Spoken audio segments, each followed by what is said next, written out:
Et bonjour à tous, bienvenue dans cette vidéo totalement hors format, à bout de bras, juste pour vous dire rapidement à la fois merci, un petit au revoir parce que je vais fermer la chaîne pendant plusieurs semaines, comme je le fais traditionnellement, notamment au mois d'août. Là je pense que je reprendrai courant septembre, l'occasion de se reposer, de faire un peu un break avec toute cette bulle, notamment YouTube, qui est parfois omniprésente, même si je suis heureux de voir que je le prends de plus en plus sereinement.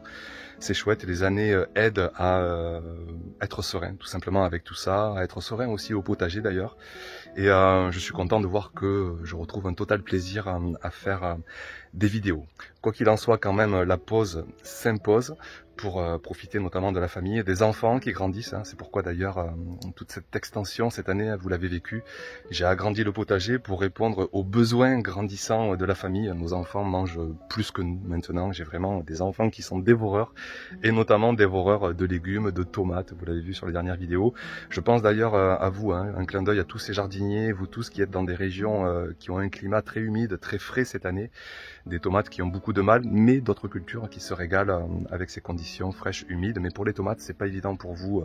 Vous êtes presque la moitié des jardiniers à ne toujours pas récolter cette culture. Vous dire merci parce que la chaîne, étonnamment, presque continue de trouver son audience.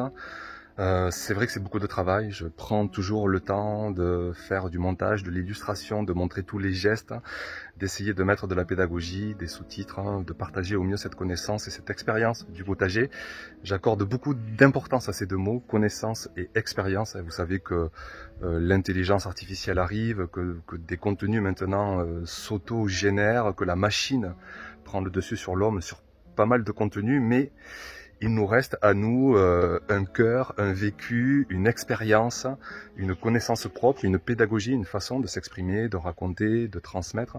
Et ça, je crois que jamais on pourra être concurrencé, en tout cas de notre vivant, on ne pourra jamais être concurrencé par la machine. Donc la chaîne communiquera plus que jamais tout ce que je peux vivre au potager.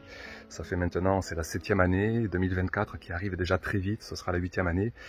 J'en profiterai d'ailleurs pour reprendre des séries phares avec 3-4 années de plus de connaissances, d'expérience, reprendre notamment les 10 légumes par mois avec une autre approche parce que j'ai encore beaucoup de nouvelles choses à vous raconter.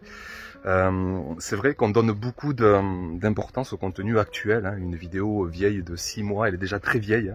1 an, 2 ans, 3 ans, c'est plus regardé, ça n'a presque plus d'intérêt. Je trouve ça parfois regrettable parce qu'on se dit c'est fou comme l'actualité donne une impression de vérité. Mais quelque part, c'est vrai quand on parle d'un cheminement, d'une quête de vérité, et moi c'est vraiment ce que je transmets. Chaque saison est différente et chaque année est différente de la précédente parce que je continue sans cesse de m'inspirer et Dieu sait que sur YouTube, hors YouTube, les contenus sont innombrables, avec des méthodes parfois uniques, que ce soit le tout foin, le tout paille, le tout compost, le zéro travail de sol, le tout travail de sol, avec très peu d'eau, des graines de tous les côtés, de diverses origines. On a vraiment toutes les approches. Et ici d'ailleurs, vous voyez que c'est un petit peu un mélange de tout ça, parce que j'adore expérimenter, diversifier. Je crois qu'un des maîtres mots de ma chaîne, c'est la diversité. Ça reflète aussi beaucoup de choses dans ma vie et la nuance. C'est pourquoi d'ailleurs, vous voyez un outil, je vais essayer de vous la montrer au mieux, la grelinette. Je trouve qu'elle reflète au mieux cette notion de nuance au potager.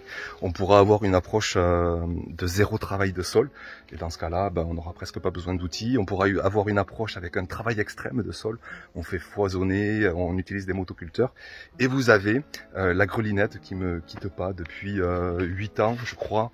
Je l'ai acheté avec ce dernier potager, où je modifiais d'ailleurs mon approche. Avant, j'étais beaucoup plus dans un travail de sol. Et cette grelinette, je crois qu'elle n'existe plus d'ailleurs en l'état. Et elle est impressionnante. Tout ce qu'elle a survécu avec un sol de départ extrêmement argileux. Et voilà, ça reflète aussi 8 ans maintenant sur ce dernier potager sans pétrole. Alors si cette extension, j'ai fait venir des engins pour modifier ma terre, pour vraiment avoir une terre végétale, compostée, gagner des années en fait. Ça a été la seule fois en fait sur 8 ans, sachant que sur l'autre potager pendant 8 ans, ça n'a été qu'une approche manuelle à base de grelinettes, de crocs, de râteaux, d'apports extrêmes, d'amendements. Vous l'avez vécu toutes ces dernières années sur la chaîne.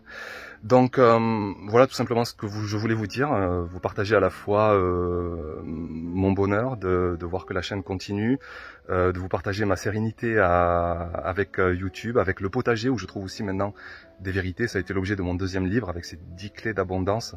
Je crois que parfois d'ailleurs à tort, je l'ai partagé sur la chaîne, mais j'ai dérivé parfois dans trop d'extrêmes au potager, les toutes premières années, trop d'extrêmes sans eau, surtout sous des climats arides, hein, très secs, trop d'extrêmes avec le paillage, trop d'extrêmes avec des méthodes où moi en tout cas dans mon ressenti, il faut beaucoup nuancer chaque approche au potager, que ce soit par le broyat, par la paille, par le non-travail, par le foin, par les engrais verts, par les engrais tout court, même par les composts, par les amendements.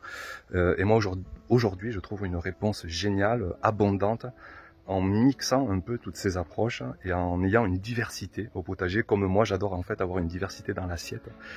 Je sais que je serais triste à mourir d'avoir tout le temps la même chose à manger dans mon assiette, sauf les tomates peut-être.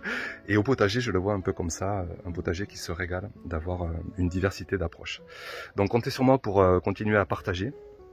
On verra de quoi sera faite la saison prochaine. J'accentuerai peut-être un peu plus sur des expériences, des comparaisons, sur l'urine, sur les cendres, sur des engrais naturels, sur des méthodes culturales, sur des tests comparatifs pour essayer de voir ce qui peut marcher, moins marcher, mieux marcher sur certaines cultures. Je vous souhaite un très beau mois d'août. On se retrouve très vite à la rentrée.